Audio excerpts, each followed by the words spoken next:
Hello, chemistry students. This is Mr. Pham, and this is today's lesson for April 3rd, 2020. It's Friday, but really it's Friday for me because I'm recording this right now on Friday. So for the last 4 lessons, we have covered waves, how they are a disturbance that moves through a medium and that they have certain characteristics and that there are different numbers of waves and they have different wavelengths, and the fact that the wavelength is related to the number of waves. Remember that if there is a larger wavelength, you're going to have fewer waves. Well, one of the characteristics that I've mentioned in several of the videos is something called amplitude. You've probably heard the term being amped up, or I even think there are drinks that are called amp. I don't know what brand it is, but when you hear that term or phrase amped up, that typically means that something is more intense. You may have heard of these things called amps that you put in your cars. And for those that have ever messed with speakers in their cars, know that if you want a big booming sound, well, you can't just put a big speaker in your car. You need something to push more energy into the speaker so it can be louder. Well, the machine or the part that they're using is called the amp, under the term amplifier. There's the term to amplify in general, which means to increase somehow. And all of this relates to this next property that I'm going to cover, amplitude. Whoop, no, this is the wrong one. Let's go back. There we go, right there. And that's not it, that's wavelength. There we go, amplitude. The amplitude is the distance from zero, which is this right here. It's that center line. That's the medium, not moving up or down, but the amplitude is the distance from zero to the highest point or from zero to the lowest point. That is called the amplitude. So you typically measure it from zero to the top of the crest or from zero to the bottom of the crest. Now, in most situations, when you draw waves, you're going to draw them where the amplitude of the crest is exactly the same as the amplitude of the trough. In real life, that doesn't actually happen. The amplitude will increase or decrease, or it will typically decrease the further away the wave is from the source that created that wave.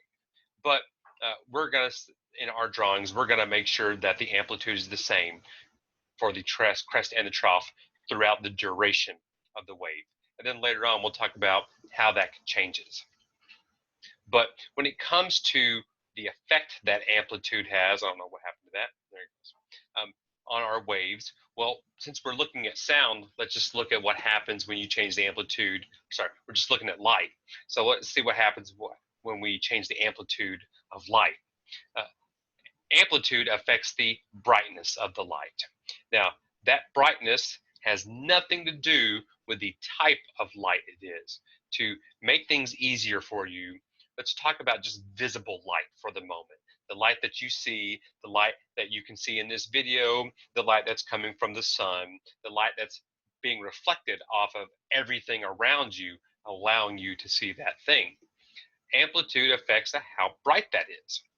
So think of a situation where you're inside, you got all these walls, and you got this sunlight coming in. Well, you can see the things around you.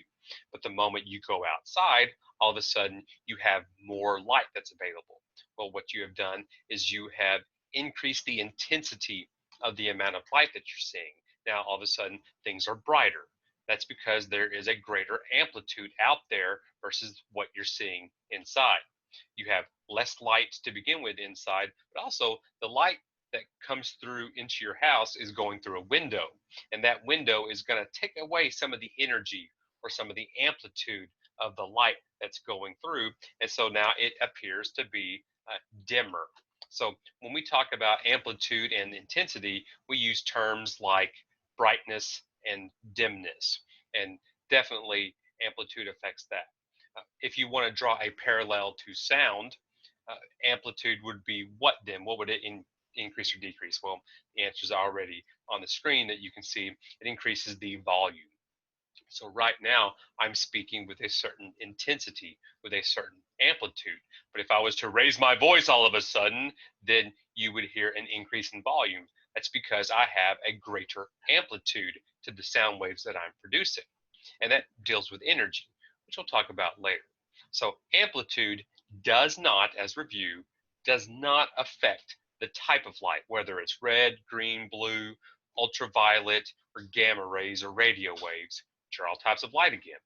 It simply affects how intense that light is, not type. So I am going to pause my recording. And now what you should see is my wife just yelled poop in the background. Thanks, babe. You're on video now.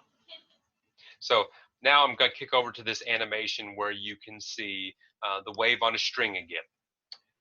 Right now I have, I don't know how many waves that is. Maybe 4 waves being represented. If I slow it down or pause it, I can see 1, 2, 3. It's about 3.5 waves right now. But if I put this in slow motion, you can see how from here to the highest point, I guess the highest point would be right there, that's the amplitude. It is the distance from 0 to the highest point, or 0 to the lowest point. Now this animation is not keeping the amplitude consistent because there is going to be a loss of energy, which means a loss of amplitude. We're going to cover that later. Right now, I just want you to be able to see the point from 0, which is right there, to the highest point, 0 to the lowest point. And if I continue the animation, but if I reduce the amplitude, you will see an immediate effect on the characteristics of the wave.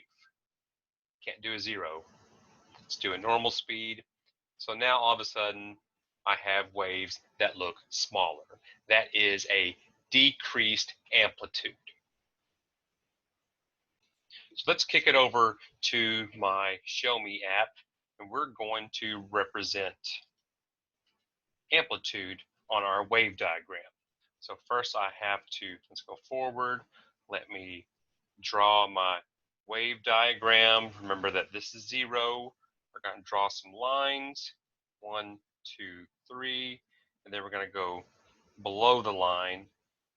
Oop, that's a 1. Let's fix that. Ooh, that's ugly. Go. -1, -2, -3. Drawing with your finger, not easy. So remember that waves travel through a medium again, and that medium for a transverse wave goes up and goes down. Now, I'm going to represent something with an amplitude of 1. So on your future assignments, I'm going to tell you what the amplitude is, and then you have to draw the wave. So my amplitude, there's no fancy symbol for this. We just call it amplitude. Amplitude is going to be 1. Now remember, when you draw a wave, it should have an up and a down. It should have a crest and a trough. When I draw the wave, I need to make sure that I only go at my highest point up to 1, which is right here. And my lowest point can only be -1, because what goes up must come down, but it must go below 0 as well. Now, my lines aren't drawn perfectly. That's fine. I'm using my finger after all. When I draw the wave, I'm going to go up and only at the highest point go to 1, but then I'm going to come down and a -1. And so that represents an amplitude of 1, not just 1 up, but also 1 down from 0, because my wave makes the medium go up or down.